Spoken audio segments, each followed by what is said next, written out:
আমাৰ একেবাৰে অকণমানিজনী ইয়ালৈ ছমাহমান হৈছে মাত্ৰ ইয়ালৈ আহিবলৈ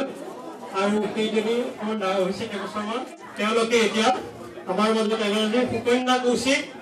আৰু শিৱন্যা কৌশিকে তেওঁলোকে ভোৰতাল নৃত্য পৰিৱেশন কৰিব এগৰাকী ছমাহমান হৈছে মাত্ৰ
সুকন্যা আৰু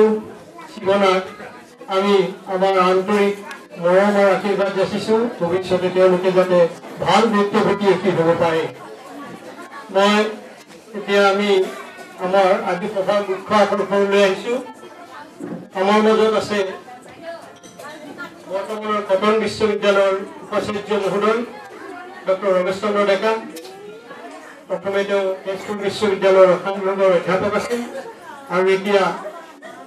কটন বিশ্ববিদ্যালয়ৰ উপাচাৰ্য হিচাপে তেখেতে কাৰ্যৰত হৈ আছিল ডেকা আচলতে আমাৰ যদিও ছাত্ৰলেখীয়া তথাপি আন্তঃৰাষ্ট্ৰীয় আৰু ৰাষ্ট্ৰীয় স্তৰৰ বিজ্ঞানী হিচাপে ডেকাই ইতিমধ্যে প্ৰতিষ্ঠিত গতিকে গুণীৰ জ্ঞান সি বয়স যিমানেই নহওক সেইটোৰ মাজতে থাকে কাৰণ বয়স আৰু বা বয়সৰ সীমাৰেখাৰ অভিজ্ঞতা নহয় বা আচলতে আমাৰ পৃথিৱীত চকুৰ আগত যি দেখি আছো সেয়াই বাস্তৱতা নহয় বাস্তৱ অভিজ্ঞতা হ'ল হৃদয় আৰু মগজুৰ যুগ্ম উপলব্ধি যিজনে সেই জ্ঞান আহৰণ কৰিব হৈছে সেই জ্ঞানেৰে তেওঁ প্ৰজ্বলিত হৈছে গতিকে এগৰাকী বিশিষ্ট ৰাজ্যৰ এগৰাকী বিশিষ্ট বিজ্ঞানী এগৰাকী বিশিষ্ট লেখক আৰু আটাইতকৈ এজন একেবাৰে সাধাৰণ মানুহৰ হৃদয় চুব যত্ন কৰা এজন গৱেষক ডক্টৰ ডেকা আৰু ডক্টৰ ডেকা মই অনুৰোধ কৰিছিলোঁ যে মই ইয়ালৈ আহিব লাগে আৰু একেবাৰে তেখেতে আমাৰ এই অনুৰোধ ৰক্ষা কৰিছে আৰু এগৰাকী সহৃদয় মানৱদৰ্দী ব্যক্তি হিচাপে তেওঁ আমাৰ মাজলৈ আহিছে আৰু তেখেত আমাৰ মাজত অহাত আমি আমাৰ পৰিয়াল বাগধনী পৰিয়াল স্বাভাৱিকতে আনন্দিত আৰু আহ্লাদিত হৈছোঁ আমি গৌৰৱান্বিত এতিয়া মই প্ৰথম তেখেতৰ বক্তৃতা আপোনালোকৰ উদ্দেশ্যে বৰষিবলৈ অনুৰোধ জনাইছোঁ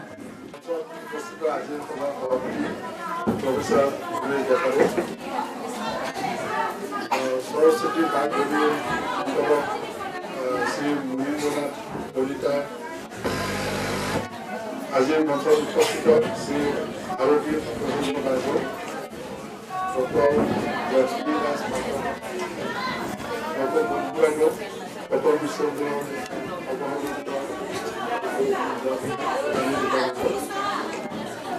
Sri Hemanta Bhattacharya, Sri Dhiraj Hazarika, Sri Vaidya Das, Dr. Sima Ashok, Dr. Amita Rai, সাংবাদিক সকল লগ জনাইছোঁ আৰু মোৰ মৰমৰ ছাত্ৰ ছাত্ৰী বন্ধু বান্ধৱীসকল আসলে হিতেশ ডেকা ছাৰ লগত মোৰ সম্পৰ্ক খুব পুৰণি 2019 আমি 1994 চনত মই যেতিয়া গুৱাহাটী বিশ্ববিদ্যালয় RCC পৰা আমাৰ ফাইনেল পৰীক্ষা দিলোঁ 3 মাহ সময় আছিলে মই তেতিয়া নেট পাছ কৰিছিলোঁ নেট যিটো পৰীক্ষা এতিয়া ছাৰক অনুৰোধ কৰিলে ছাৰ মই কেইদিনমান হোষ্টেলত থাকিব পাৰিলে খুব ভাল হ'ব ছাৰে মোক অনুমতি দিলে 3 মাহ সময় মই অক্টোবৰ নৱেম্বৰ ডিচেম্বৰ এই 3 মাহ সময় মই RCC বাইকত আছিলোঁ তেতিয়াৰ পৰা ছাৰৰ লগত মোৰ সম্পৰ্ক ছাত্ৰ টিচাৰ লগত ছাত্ৰ সম্পৰ্ক তেতিয়াই গঢ়ি উঠিছিলে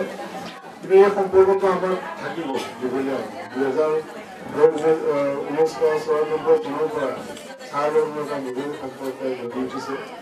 আৰু ছাৰে যেতিয়া মোক ক'লে যে তুমি ইয়াতে 4 তাৰিখে আহিব পাৰিবা নেকি আৰু মই আচলতে মই মেলাত যাবৰ কাৰণে মই টিকট কাটি থৈছোঁ 3 তাৰিখে কিন্তু মই যাব নাযাওঁ এতিয়া টিকট আছে তাৰমানে কিন্তু মোৰ বহুত কিবা সমস্যাৰ কাৰণে এতিয়া মই নাযাওঁ তেতিয়া ছাৰক ক'লে ছাৰ মই 4 তাৰিখে অসুবিধা হ'ব মই পাৰিলে 2 তাৰিখে আহিম গতিকে সেই সন্দৰ্ভে আজি মই আহিলোঁ আজি আমাৰ সৰস্বতী পূজা গতিকে সৰস্বতী বাগধনী পূজাটো আচলতে পূজাৰ তিথিটো আজিয়ে বৈদৰ কাইলৈ চেলিব্ৰেট কৰিব কিন্তু মই গুগলত চালোঁ সময়টো আচলতে আজি 9টা 16 মানৰ পৰা কাইলৈ ৰাতিপুৱা 6টা 15 মানলৈকে আছে গতিকে সৰস্বতী পূজাৰো অলপ জনালোঁ আপোনালোকক সকলোকে আৰু এতিয়া এই মুনীন্দ্ৰনাথ ডেকাদেৱে যিটো প্ৰয়াস কৰিছে এইটো সঁচাকৈ ফলাফল ল'বলগীয়া আৰু তেখেতসকলে এটা এইটো পাব্লিচিটি একেবাৰে কম বহুত মানুহে নাজানে যে তেখেতসকলে এই মহান কাম এটা কৰি আছে দিল্লীত এজন ডক্টৰ আছে তেখেতৰ নাম প্ৰিয়ম ভূটানী তেখেত স্পীচ এণ্ড হিয়াৰিং থেৰাপিষ্ট তেখেতক সকলোৱে জানে অসমৰ পৰা বহুত ল'ৰা ছোৱালী তেখেতৰ ওচৰলৈকে যায় আৰু তেখেতৰ ওচৰত অসমীয়া ল'ৰা ছোৱালী ইমানেই যায় যে ট্ৰিটমেণ্টৰ কাৰণে তেখেতে অসমত নোহোৱাকৈ তেখেতে অসমীয়া ক'ব পৰা গৈছে তেখেতে অসমীয়া ক'ব পাৰে অকল ল'ৰা ছোৱালীক লগত কথা পতাৰ চেষ্টা কৰি তেখেতে এনে হিন্দীভাষী মানুহ কিন্তু তেখেত ইমান ল'ৰা ছোৱালী তেখেতে আৰু এতিয়া আমাৰ যিটো স্বাস্থ্য ব্ৰিটিছ হোৱাৰ আগতে ভাৰতবৰ্ষত বেমাৰী সংখ্যা একেবাৰে কম আছিলে তেখেতসকলে চাৰ্ভে কৰি পালে যে 8% মানুহ মানে বেমাৰী এতিয়া ব্ৰিটিছে 200 বছৰ কাল ৰাজত্ব কৰিলে আমাৰ অসমত 200 বছৰ হ'ব অহা বছৰ এতিয়া আমাৰ যিটো চেঞ্চাছ পাইছে তেতিয়া বেমাৰীৰ সংখ্যা আপোনাৰ 80% মানুহৰ বেমাৰী আৰু বেমাৰীকে কাক কয় ডক্টৰ BM Henke এখন কিতাপ লিখিছিলে What doctors do not learn at medical school. Medical school doctor সকলে কি লিখিলে কিতাপখনৰ নামটো যেনে লিখিছে তাক লিখিছে বেমাৰী কোনবিলাক যিবিলাক মানুহ তেখেতে আমাৰ ফিজিকেল যিটো ইলনেছ সেইটো ইলনেছ নহয় আৰু যাৰ তাৰমানে কাম কৰাৰ স্পৃহাটো নাই তেখেতসকলে সেইবিলাককে বেমাৰী বুলি কৈছে people who do not have enthusiasm to do work. So তেখেতসকলে বেমাৰী এতিয়া ইয়াতে ইমান মহান কাম এটা হৈ আছে কিন্তু ইয়াত এজনো ডক্টৰ নাই ডক্টৰ নোহোৱাকৈ এই চিকিৎসা হৈ আছে আৰু এইটো এটা এনেকুৱা এটা আমাৰ আমি কথা পাতিব নোৱাৰা বা এইটো আমি যদি বেমাৰ বুলি ধৰোঁ এইটো অকল Sampai kita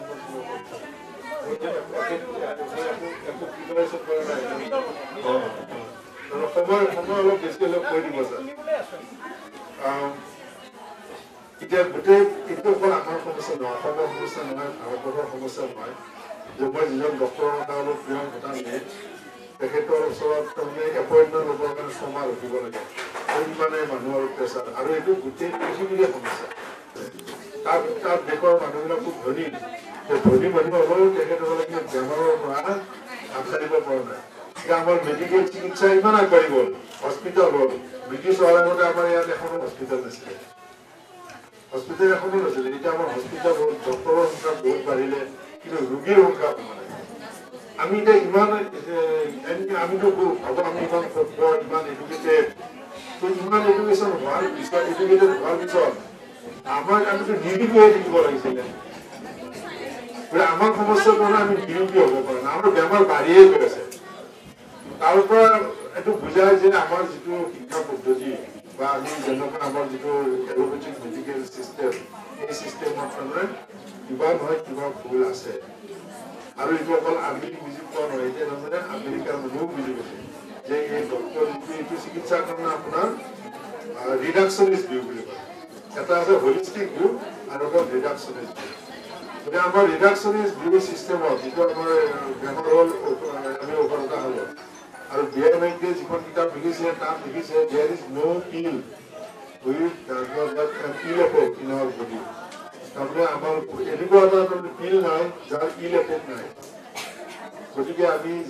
পিল খালে মোৰ কেমিষ্ট্ৰি মানুহ ৰসায়ন বিজ্ঞানৰ মানুহ অকণমান ৰসায়ন মানুহ গতিকে আপোনাৰ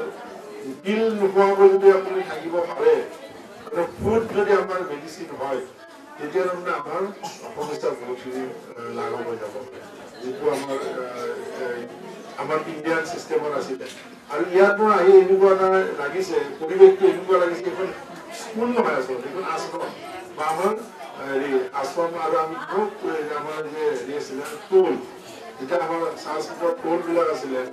টোলবিলাকত তাৰমানে আচল শিক্ষাটো হয় এতিয়া এজন মানুহে এজন বাবা এজনে